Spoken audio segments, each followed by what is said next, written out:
portion of the town hall tonight. Let's go to our first question. Our first question is going to be from a man named Reed. And Reed, I'm not certain where you are.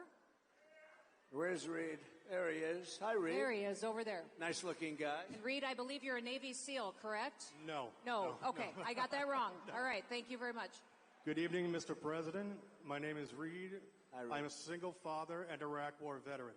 I dream of owning a home for me and my son, but mortgage rates under the Biden-Harris administration have made that impossible.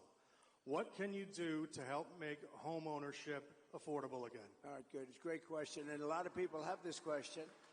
First of all, it's too expensive to build the homes, and they're building them, and they cost a fortune, and 30% of the cost in some locations is the cost of, like, planning and certificates and a lot of nonsense they do. They make you go through hell and it takes years to get them, zoning approvals, all of the approvals you need.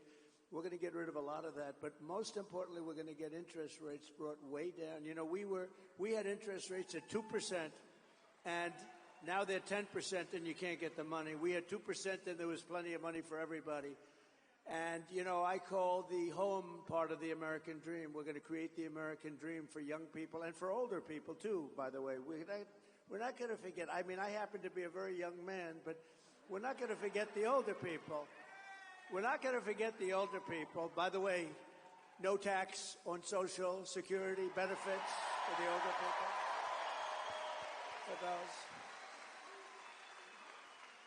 I guess, you know, somebody said, oh, he's got a conflict of interest because he benefits by that. I'll give mine up if I save tax.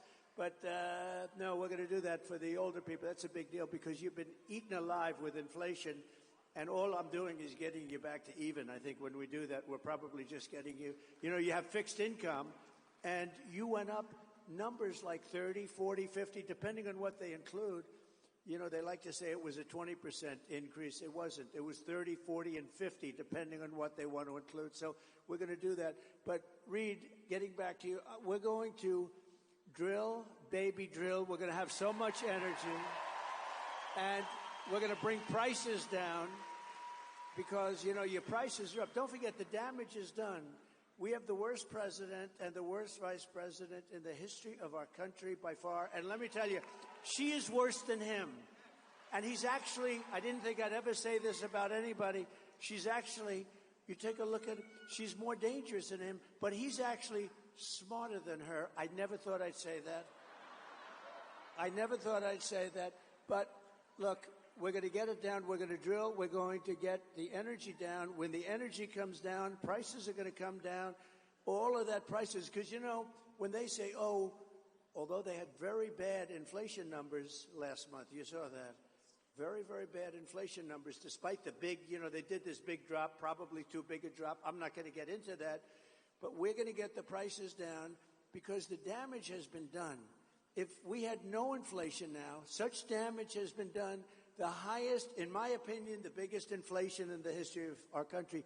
They didn't include a lot of the bad numbers. I'll give you an example. On housing and on different things, like crime statistics are fake. They were fake statistics.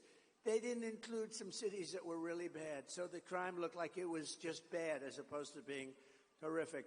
Jobs, 818,000 fake jobs they added. And they padded the job numbers a couple of months ago so that they'd look better on jobs. 818, they were fake. They were fraudulent jobs, and they thought they'd announce the real numbers after the election. But we had a whistleblower or somebody that let it out, so they cheated us on 18. Think of that, 818,000 jobs they cheated. You know, usually when you have those numbers, it's 9,000 jobs off it. This is almost 1 million jobs off. It's not even possible. So we're going to bring things, and Reed, you're going to buy that house, and you're going to pay 2.5%, 3% interest, and you're going to say, I love this guy. Because interest rates, Reed, will follow as the energy goes down. And I made another commitment. I made it over the last month. I've been making it. We have more liquid gold under our feet than Saudi Arabia, than Russia, than any other country. I'm going to bring down your energy costs 50% in the first year. 50%.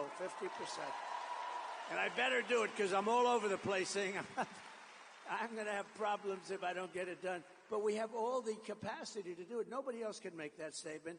We have so much energy, we don't even use it. We get energy from Venezuela. They don't have good oil. You know, they have tar. They have tar that you have to liquefy. And you know where they do it? In Houston, Texas, because that's where we have the plant. It's the only plant in the world that can do it. We do it in Houston. So for the environmentalists out there, this is not a pretty picture, what flows into the air, right? But we're going to use our beautiful liquid gold. And when we get everything else down, houses, everything's going to come. It's going to be beautiful. You're going to have a house. Just wait a little while. Give me a little while. Let me get in.